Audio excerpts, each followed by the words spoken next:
Regulating labor contracts. These have been found necessary almost everywhere. Laborers are notoriously unable to make prudent contracts, and the courts are frequently given power to set aside such contracts and substitute more equitable ones. Equitable ones. Equitable. A law of the most sweeping character has often been urged, establishing a minimum rate below which wages could not go. There is something to be said in favor of such a law, but unfortunately one serious objection to it aside from the very great difficulties of carrying out its provisions.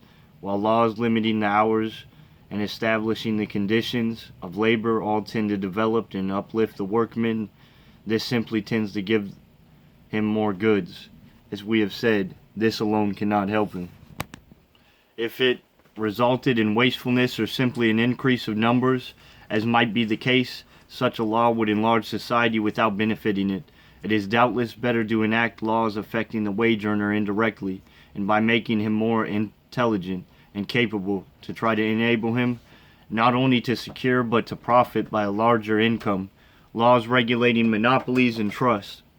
The legislation we have been considering has been developed mostly in England, and grew out of inability of employers to compete with their employers. Different conditions in America have shown the inadequacy of competition, more especially on another side. Competition is unable to protect the consumer as the wage earner. The breakdown of competition has in many cases been complete, and society has found itself face to face with not rivals with who vied with one another in offers of cheap service, but the monopolies who exacted what they could. Of state law has been freely invoked to protect society from their extortion. The justice of the laws can hardly be doubted, but their expediency and efficiency is by no means clear. The case is simply the converse of what we considered under subsidies. The private interest which will use its resources to secure a vote of land or money or other advantage will do the same thing to ward off a threatened tax or vexatious regulation. Railways furnish a familiar illustration. In every legislature, they keep a powerful lobby, which often dictates all important legislation, not to mention other forms of bribery, which of course are private. A most demoralizing species familiar to everyone is giving of passes. In the legislature of a western state, a number of railway lobbies keep clerks writing passes all the time. A single state legislator is said to have received and distributed 1,000 passes in one session. These passes are even sent to people who do not ask for them in hope of winning their political support. In the state alone, the fares represented by these passes amount to hundreds of thousands of dollars. It is needless to say that the people say for these free rides, but this is not the worst. It is a species of bribery by which the state is plundered, its government demoralized, and its citizens corrupted. It is astonishing that conscientious people are slow to recognize the nature of the crime in which they thus participate. When public clamor at last secures the passage of law, the same corrupting agencies are turned against the officers charged with its execution. It would be hasty to conclude that anti-monopoly laws cannot succeed, but it surely cannot be claimed that they have so far succeeded. The lesson of state assistance, tax regulation, and statutory regulation is the same. When private interests become monopolistic and powerful, they not only do not serve society reasonably, but all efforts to compel them to do so result in the corruption of government and the ignominious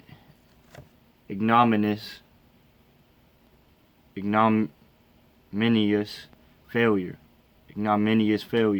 Laws regulating labor are feasible, and just because labor is having little power to lobby and corrupt legislatures in their behalf, such laws are the concession of humanity, while laws favoring powerful monopolies are usually the price of a bribe. Laws opposing such monopolies are too often in turn only on occasion, perhaps even a bid, for bribes in their application. Would it be strange if a person unbiased or by prejudice or self-interest should conclude that private interests, which have grown powerful enough to deny responsibilities and defy regulation, should pass wholly under public control? Statutes regulating industry were generally abolished early in the present country. Owing to reliance on competition, legislation protecting labor was soon found necessary. However, under pure competition, the less scrupulous competitor tends to impose his moral standard upon the rest. Women and children especially require protective legislation. Law can feasibly limit the hours, the days of labor, which can otherwise be limited only by unanimous agreement. Labor contracts can be somewhat, though not extensively, regulated by law. Legal regulation of monopolies and trusts have been extensively tried, with most unsatisfactory results. Question: what was relied on to regulate industry during the Middle Ages, during the first part of the century? With what result? What classes have proved unable to do without legal protection? Why? What kind of competitor has the advantage under pure competition? Why? What should the law aim to secure for women, for children? Why? What is the result of their extensive employment in industry? How would days and hours of labor be regulated? Why? Labor contracts? Why? What is the result of attempts to regulate monopolies by law? Why? The state in its relation to labor. State management of industry. In the preceding chapters, we have considered the relations of government to private industry. We have discovered two connections in which our history has been a disastrous failure. These are first, assistance in enterprises which are too great or too general in the benefits they confer to make private enterprise adequate, and second, the regulation of private enterprises which has become so powerful and despotic as to be a menace to society. If we examine closely into these cases of corruption which have been considered, we shall find one characteristic pervading all. The enterprises in question are in their nature monopolies, or they are made so by action of government. By monopoly is meant a business which is not limited by competition. It may consist of a single firm or many firms bound by an agreement, not complete. If this agreement is definite and formal, it's called pool or combine. If the parties merge their separate existence in that of a single larger corporation, this is called a trust. The principle is the same in any case. The monopolistic concern, the pool, and the trust all agree in this, that they charge what they please. The limitations to this principle we have already considered. But while monopoly price has a natural limit, it is a limit much less favorable to the public than that set by competition. The result is the monopoly business creates increasing inequalities in the distribution of wealth and corresponding suffering on the part of the poor. Monopoly is inherently objectionable, even if the owners are magnanimous and unselfish, which has hardly been true up to date. The centralization of power of industry in a few hands with its enormous resulting wealth is undemocratic, and that makes many dependent upon the few. Such a dependence, not of man upon society, but of society upon despot, would be a paternalism more odious than any government has ever offered.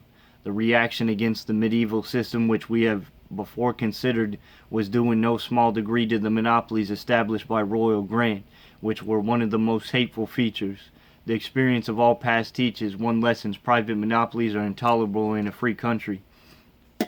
There is a group of industries which we call natural monopolies, because they are monopolies by virtue of their own inherent properties. They are of vast importance, and the property which they own is a value considerable proportion of the property of the United States, and in the fact of any modern country, the monopolistic character of these enterprises can be plainly seen by reference to their chief characteristics. 1. They occupy peculiarly desirable spots or lines of land. They can increase a service or commodity which they supply without a corresponding increase in capital. 3. The service of commodity which they supply must be used in connection with the plant which supplies it. We will examine briefly these characteristics. If there is only one spot or line of land for the business, it is manifest that the enterprise having the position must be a monopoly. But when there are several spots or lines of the land, one may be much better than another. Usually there is room for only one streetcar company in a street, or one elevated railway over a street, and the company having the possession has, so far as that street is concerned, at least a complete monopoly. Often the possession of a few streets gives control of an entire section of a city, or indeed the whole city, so that any extension of the service must come from the company already in possession. For this is, for example, very nearly the position of New York City with respect to the elevated railways. The great steam railways occupy peculiarly favored spots or lines of land to an extent which is not generally appreciated. Of course, along a considerable distance of their line duplication, so far the land is concerned, seems easy enough. But there are certain very important points at which such is not the case. As a pass through a mountain, which may be very narrow, it frequently happens that a railway which passes between a mountain and a river occupies the only line which is available without enormous cost. In cities too, a company early in the field often secures a valuable line or tract of land which cannot be duplicated. This is the case with the New York Central and Hudson River Railway in New York City, and with the Pennsylvania system in Philadelphia, and to some extent also in Baltimore and in Washington. The fact that the industry can be increased without a proportionate increase of capital makes it, of course, cheaper for one company to do a given amount of business than for two or more. It is this account that monopolies have been called industries of increasing returns. To what extent economy is secured by increasing the magnitude of a business is in many branches of industry more or less open to question. But in the case of the industries under consideration, it is not only cheaper to manage a business as a whole, but very much cheaper. Consequently, there is always an inducement held out to various companies or personals engaged in a business which is monopoly in its own nature to effective combination. The result of a combination is increased gains, and as a purpose for which the business is followed is gained, there is a consistent force contending to bring all those together who are in business, and this force ultimately overcomes the most serious obstacles. If the commodity could be separated from the plant furnishing it, the monopoly would be far more difficult and perhaps impossible. If the German telegraph service could furnish us with telegrams in the United States as a German manufacturing establishment could send us its products, we would of course use the German service. And in the United States, often the 75%, but telegraph service can only be furnished where the plant is. The service which a railway furnishes must be used in connection with the railway itself. The monopolistic character of these enterprises is further demonstrated by experience. Competition has been tried in all of these branches. Business and has never been permanently successful. If we seen a given experiment tried 1,000 times by different persons under every conceivable circumstance and find it never succeeds, we naturally draw the conclusion that the effort is a hopeless one. This describes the situation with respect to the gas supply. It has been tried in certain cities a half a dozen times, and it is probably an underestimate to say that altogether the experiment in various countries has been tried 1,000 times, and no one can point to the instance of successful permanent competition. The experiment has been tried over 100 times in the telegraph business, but has had the same outcome, namely monopoly. In France and in England, the outcome of attempted competition among railways has been monopoly.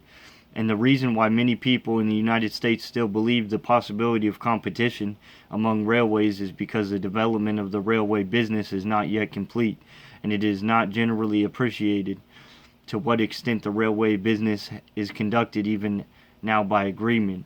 A striking instance was recently afforded, however, when it transpired that certain railways in the Northwest had agreed not to exceed a given rate of speed between Chicago and Minneapolis. It is perfectly plain that monopolies cannot be left to manage themselves. What shall be done? Two answers, and only two are possible. Such enterprises, such regulated by state, or they are to be owned by state. The state regulation we have already considered at length. Its object to secure a safe, efficient, and inexpensive service of the public. What has been the result? The last 7,029 persons were killed and 33,800 injured by our railways. Such a record would appall the least civilized state of Europe. It has been claimed that it is more dangerous to be an employee on an American railway than to be a soldier in the Prussian army in time of war. All this, too, is to face the fact that safety appliances are well known, which would save nearly all this destruction. But to adopt these would cost money. Electric wires are exceedingly dangerous and should be run underground, but companies, with few exceptions, have successfully resisted this improvement. It would cost money. It is idle to say that society does not desire these improvements. It does desire them, and our legislators desire them, but they are at the mercy of the lobby. This is a principal point under the head of safety. It is safe to have a railway lobbies in our state, and national legislators which control legislation, not only affecting railways but legislation of every kind, to make legislators their servants. Such a despotism is a danger to society, compared with which the killing of a few thousand innocent citizens each year may be held to a small affair, serious as the latter is. In the matter of efficiency, again, we cannot view the results of state legislation with complacency. Our railways, to be sure, where competition has not been suppressed on through lines, have in some particulars shown great enterprise, but this, in part, the result of a competition now fast disappearing, not the result of state regulation, which must take its place as monopoly. It's established in part also the result of the fact that many Americans have means sufficient to enable them to pay for comforts and conveniences greater than those to which an ordinary ticket entitles the holder.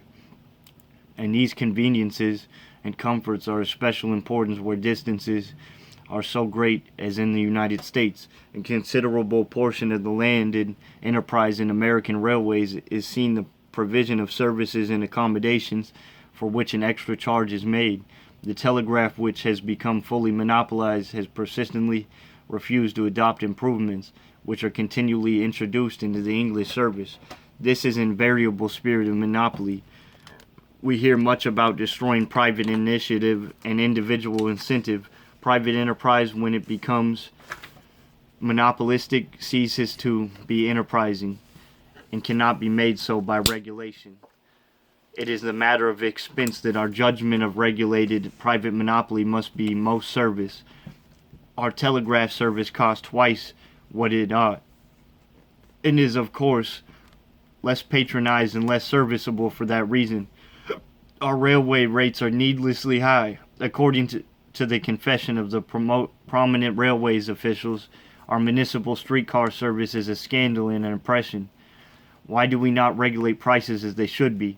Because government is influence, quote, and the continuance of private monopolies will make this influence ever more powerful and subtle. Added to all this overcharge, there is an enormous waste of millions of capital which has been sunk, and is still being sunk, in efforts at hopeless competition, which has been a favorite means of regulating, quote, monopoly. The other resource is state ownership and direct management. The applications of this principle are numerous in Europe and are increasing rapidly in America.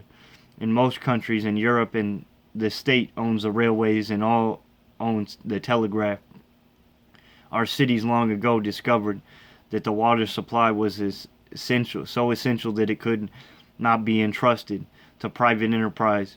And while private ownership of waterworks is not unknown, it is distinctly a discarded policy.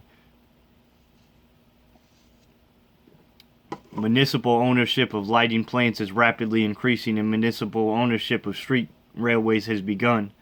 What are the results of this policy? It must be remembered that we are comparing a young policy with an old one, and that a policy in the experimental stage is usually more expensive than in that of full development. we must consider again the 3 points of safety, efficiency, and expense. The Prussian railway statistics show that in 1888 through 89, 1/6 as many persons were killed and 1/13 as many. Irrigation works are indispensable in many parts of the U.S., and it is especially important that they should be public property. To entrust them to private enterprises is to disregard the teachings of history. Injured in proportion to the number of passengers in the United States, it has been objected that the average passenger in the United States travels much faster than in Prussia, and so chances of accident are increased. But on the other hand, it must be remembered that the population in Prussia is much denser, and the number of crossings per mile possible casualties is therefore much greater. The greater safety is due simply to greater care, which characterizes all branches of state industrial activity. The reason is clear. The private owner naturally considers immediate interest. The state, from its greater perpetuity, is less concerned in an immediate advantage. The individual again has little interest in the general safety. This, however, profoundly interests the state. Under the head of safety must also be considered the relation of these great enterprises to social order. The obviously unfriendly relations between the corporations and their numerous and well-organized employees is a constant menace to the order of society. Strikes suspend traffic, vital to public interest, and when prolonged and bitter result in riots and train wrecking and imperiling the most important interests under state management. Such dangers are minimized. Government employees do not strike or use dynamite. They are usually reasonably, though not exorbitantly paid. They are not irritated by excessive toil, by oppressive conditions of service, or by the thought that unreasonable incomes are occurring. Through their efforts to private individuals, the question of efficiency is a much more disputed one. We are told that government enterprise is wasteful and unenterprising, and that the private enterprise under the spur were not space too limited. The many devices to ensure safety of railway passengers in Prussia would be described. Some of them are quite unknown in the United States. Probably no observant traveler in the state fails to notice the great ingenuity displayed in securing safety. The greater regard for human life is displayed by government than by private corporations is questionable, and although little discussed, is one of the weightier considerations in controversy of public versus private enterprise. Under the spur of competition is the condition efficiency. We have seen that in the cases under consideration, competition is but partial and temporary, and that what is absent, private enterprise regularly takes as much and gives as little as it can. But on the other hand, experience does not seem to bear out the charge made against government enterprise. The Prussian railways have constantly and rapidly improved their service since they were purchased by the government. It is claimed that on the whole trains are faster and that fewer changes of cars are required for holders of ordinary first or second class tickets on American railways, and this seems to be substantiated by a comparison of timetables in the two countries, with the added advantage of the Prussian trains are on time as are frequently are not. Of course, German railways under private or public control will show German peculiarities, and the main question is whether to take it all in. Improvement has been as great under government as could have been anticipated under private enterprise. There seems room for little doubt on this point. Our post office is more efficient service by far than any private service in the country. It must be remembered in such comparisons that any private company charged with such service would cut off many trains, which in themselves do not pay, and would it be exceedingly low to extend or improve the non-paying but important part of the service. Compare the routes chosen by express companies with those service followed by our postal service. The individual initiative, which is so much urged in favor of private enterprise, seems to have been far less active in the introduction of improvements. In the case of express companies, in that fact, that of the post office, the management of municipal service, and the lighting, etc., has proved more efficient than that of private companies if we may judge from the testimony of the cities which have tried both methods and have almost, if not quite informally, preferred public ownership. This argument is made more conclusive when we consider the situation in which managing offices are placed. Under private management, he is expected to make the largest possible amount of money for the stockholders. In the other case, he must secure the most satisfactory service for the public, which system will naturally defer most to public demands.